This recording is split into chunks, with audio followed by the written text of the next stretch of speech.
What up, what up? Say so G, back with another topic, back with another video. So the title of it is gonna be, most of Gen X will not survive this new economy. So we can talk about it. So admin notes, thanks again to all the subscribers that subscribe to my channel. I endeavor to keep pushing the videos out to give you leverage to better sales. Also, starting August 1st, I'm gonna be doing the Give It To You Raw content challenge for 30 days straight, right? So some of the details of that, I'm going to go into more in depth as time goes on. Right now, today is July 28th, I believe, of 2026. Yeah, July 28th. And maybe I'll go into more detail probably on Thursday, maybe Friday. To give you guys some more details on that. But basically, in a nutshell, I want you guys to create at least one 8-minute video per day for 30 days straight. There'll be a surprise at the end of the month for those who actually make it there that far. But yeah, man, raw content for the whole month of August. This is a way that I'm trying to push you guys into creating content. If you guys are on the fence as far as being a content creator on YouTube, this right here, taking this challenge, will give you the leverage and it'll give you the drive and create a habit of you being able to come up here and actually create content. And raw means like I don't want any edits. If you mess up, you mess up. You know, I don't want any cuts or anything like that. You know what I'm saying? You literally get up here and you either talk about a subject or you vlog or whatever, but I don't want any edits whatsoever. None of it. It's just straight raw content. So if you want to do the challenge, you know what I'm saying, just let me know. Actually either comment on this video or send me an email and let me know if you want to do this raw content challenge, because we're gonna all do it together. All right, so let's get into it. So most of Gen X will not survive this new economy. Now I don't have any specific stats right now with me, but we all know about Project 2030 right? If anybody has read it already, and we all know about the economy right now, currently in 2026. We understand about, you know, how the economy was last year, which a lot of those effects have actually trickled down to this year, because a lot of folks that got laid off, furloughed, fired, terminated, whatever, last year are still not employed right now, right? And I'm telling you right now, man, if you have a lot of folks in America that are unemployed at one time, it causes strain on the economy. It does. You know, some folks have come up here on this platform and said that actually having a job is a flex in 2026 because a lot of folks don't have jobs. I'm not gonna say it's a flex, but you know, having a very good paying job, yeah, it might be to a certain degree. You know what I'm saying? Like, I mean, there's still jobs out there. There's still a lot of folks that are hiring, but you know, just like a lot of content creators come up here and state plenty of times, they say that, you know, whatever is out there as a job is not paying bills. What the one job they have, right? If they have just one job, it's like it's not cutting the mustard. They can't pay rent with that job. They cannot buy groceries with that job. They can't, you know, use that job to support the essentials that they need to survive. So they need to have either roommates, they need to have a second job, they need to do side hustles, gig work, whatever. You know what I'm saying? But just one job is not cutting it. And I remember clearly at one point in my life that one job actually paid for everything. And that was before I made six figures. You know what I'm saying? You know, it was just, the economy it was just not that bad. It just wasn't, you know what I'm saying? As long as you was able to work hard and actually like get connections, because, you know, a lot of times in the economy, it's not what you know, who you know. That's a real thing, you know what I'm saying? So that's why I say up on this channel, like sometimes, you know, you just got to get out there and just put yourself out there and, you know, be able to talk to folks and put yourself in a situation to where you actually get connections, you know people, right?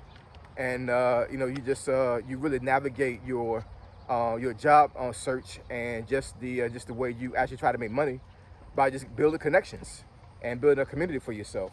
Because I'm telling you right now, man, you know, when you have the jobs out here on LinkedIn, Indeed, Monster, and you got more than 100 folks applying to the same job, there's a 99.9% chance you're not gonna get that job, yo. 99.9% chance, right? The job I have right now, telling you right now, man, it was all about connection. I didn't even know this company existed. They reached out to me, right, and they found me on LinkedIn, and I think some other platform as well. And they reached out to me and asked me that I wanted to work for them, right? After me applying to hundreds of jobs, I literally, you know what I'm saying? Because remember y'all, y'all that been with me for a minute now. I was unemployed for 9 months. Unemployed for 9 months. Did not have a 9 to 5 job, right? I was still making income because I had residual income, but I did not have a 9 to 5 job for 9 straight months. Now, how many of y'all out there right now can actually survive and actually be able to do the things you need to do currently right now in life and not work an active job for 9 months straight? I'm not saying it's a flex. I'm not saying this to disrespect anybody. I'm just saying right now where I would say more than half of the folks watching this video right now could not survive financially without an active income job for 9 months straight. Most of y'all could. Most of y'all be homeless. Most of y'all be damn near starved to death. Most of y'all would lose everything if y'all lost your 9 to 5 job.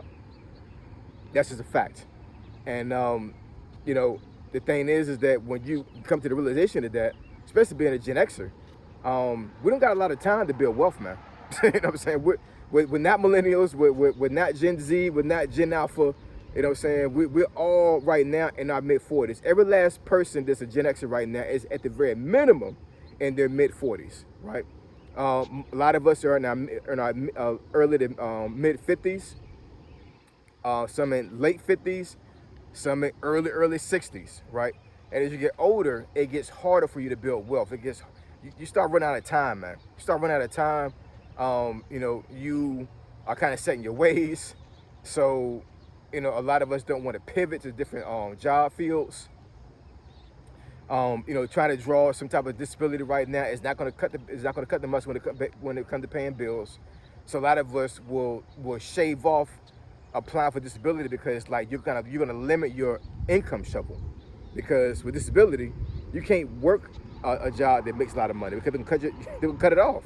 Right now that should incentivize you to a certain degree to get a good paying job, because if this disability is not paying well, then the normal 9 to 5 job, should sustain you.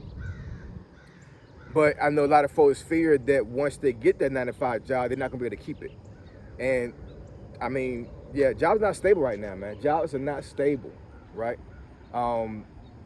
There's a lot of jobs out there, whatever, they pay a lot of money, but to say that you're gonna have the same job within the next 6 months, no guarantee anymore. Just isn't. So I think this new economy, when it comes to inflation, when it comes to all these companies downsizing, because the downsize is not over, y'all. It's not over. These companies are still letting folks off, right? And I may get into some more videos when it comes to pointing out certain companies that are actually laying all these folks off. But those layoffs are not over, man. It's not over. They're laying off and hiring at the same time, but they're not hiring at the same rate as they're laying off. If that makes any sense, right? So if you're in a company that's famous, for lack of better words, and you've seen rounds of layoffs already within the last 2 years, you should be concerned.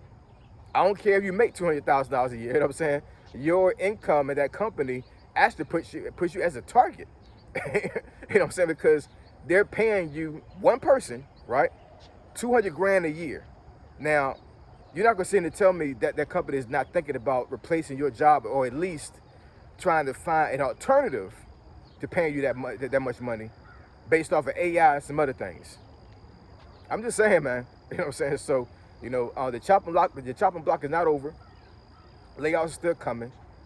Termination is still coming, right? Inflation is still rising. Interest rates for homes is still rising. Folks are losing their homes right now, man. You know what I'm saying? Folks that got mortgages, they can't pay their mortgage, and they're losing their homes. A lot of Gen Xers, right? And once you lose your home, man, like that becomes a deal breaker for some folks, man. Because that's how a lot of us as Gen Xers build wealth. Even though I know that it sometimes can be a catch-22 for a lot of folks, because some folks will say it's liability, some folks say it's an asset. I would say it's both. But I think personally, if you leverage your home enough, it'll be more of an asset to you than a liability.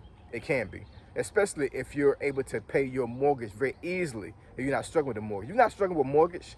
and you're not struggling with paying the bills for your home is for like electricity and water, your home is literally an asset for you, because if everything fails, you can sell the house and then it put yourself in another tax bracket. Like real talk, you know what I'm saying?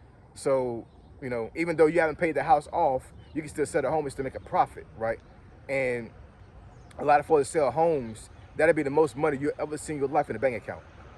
That'd be the most money you ever seen at one time in your account. And you can take that money and invest it. You can take that money and actually buy another home and then start flipping. You can do all these things, man. But as us Gen Xers, a lot of us are hurting right now when it comes to a home. So yeah, man. I mean, this economy is rough right now, man. It's really rough. I think a lot of Gen Xers are not going to be able to survive. And what I mean by survive is I'm not saying you guys are going to just leave this earth. What I mean is that I think that a lot of Gen Xers are going to be in a position to where they're going to literally have to change their lifestyle. They have to change how they navigate money. They're going to have to downsize a lot, get rid of a lot of things, start moving to different places, you know what I'm saying? So this economy is literally upending Gen Xers. And I know as a Gen X, I'm pretty sure most folks in their 50s right now don't want to move. They don't want to change their lifestyle. But this economy is just it's a bitch right now, man. Like it's crazy, A lot of us not gonna survive this thing. You know what I'm saying? I myself, I'm making sure that I put things in place right now to where, like, if a catastrophe happens, then I'm able to fall on something soft. Pause. You know what I'm saying? A soft cushion of money, right? Being able to sustain myself and leverage my money. Just like how it was when I lost my job, man. You know what I'm saying? I still had residual income coming in, but it was still rough, right? But thank the Lord, I was able to keep my home, keep my cars. My family didn't see too much of a big difference when it came to how they were able to navigate money, as far as like being able to have my daughter still go to school, she go to private school. I was able to buy both my sons cars. I've been grinding, man. You know what I'm saying? Been grinding, been doing the thing. But I know a lot of us in that position, as for losing a job, is not in the same position. We're just not. You know what I'm saying? And I hate it for Gen X. I really do. Because I know a lot of Gen Zers will come up here and say, like, we have it worse than y'all. No, you don't. No, you don't. You know what I'm saying? It's one thing to be a Gen Zer and haven't really had anything established financially yet, and you're still living with your parents, you're living with roommates or whatever, and you're still trying to navigate how to make a lot of money, you know what I'm saying, versus you being a Gen Xer, and you already have been in a situation to where you were able to live comfortably, and all of a sudden your life changes because of the economy. That's rougher. I promise you it is. Psychologically, that's rougher, because that means that you literally have to go back to how you was living when you was in your 20s. Most of us Gen X is not going to be able to do that, man. I'm just saying. Most of us Gen X is not going to be able to live like we was living when we was in our 20s. A lot of us going to break, unfortunately. So only thing I can say about this, man, is that, grind as much as you can. Make sure that you have a job right now. Use that money as leverage. Start investing, start saving. Start looking at the future. Don't look at the present. Look at 2-3 years from now, how you're going to be and where you're going to be at financially. Because this economy is crazy right now. 2030 is right upon us. And I think as we get closer to 2030, things are going to get rougher for us, man. It is. So we got to stay vigilant, keep grinding, keep pushing. All right? So I appreciate it. I love y'all. I'll catch y'all in this video. Say so, G. Signing out. I'm gone.